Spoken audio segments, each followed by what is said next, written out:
आज त्या बीडला जे झालं ते संतोष देशमुख काय बिचारे त्यांना काय किती घाणेरड्या पद्धतीने मारावं, किती घाणेरड्या पद्धतीने मारावं. बरं तुमच्या अंगामध्ये नसामध्ये जर एवढी क्रूरता भरलेली असेल ना, मी दाखवीन जागा, तिथे जा. पण हे सगळं झालं कशातनं? त्या विंडमिल, तिकडची ऍश, तो तिकडचा जो काय प्रकल्प, त्याच्यातनं निर्माण होणारी जी काही ती राख आहे. म्हणजे मी आजपर्यंत ऐकलं होतं की राखेमधनं फिनिक्स पक्षी उभारी घेतो. आमच्या बीडमध्ये राखेतनं गुंड तयार होतात. विषय होता पैशाचा. ती जी काय वाल्मिक कराड आणि जी काय नावं येत आहेत त्यांची, हे सगळ्या खंडण्या या संतोष देशमुखने त्याला विरोध केला.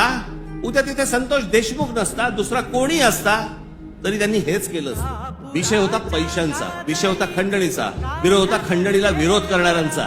आम्ही लेबलं काय लावली? वंजाराने मराठ्याला मारलं.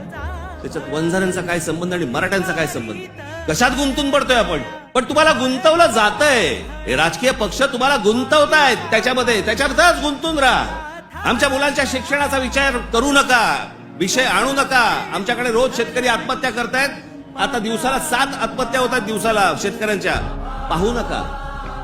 आमच्याकडे रोजगार निर्माण होत नाहीये, लक्ष देऊ नका त्याच्याकडे.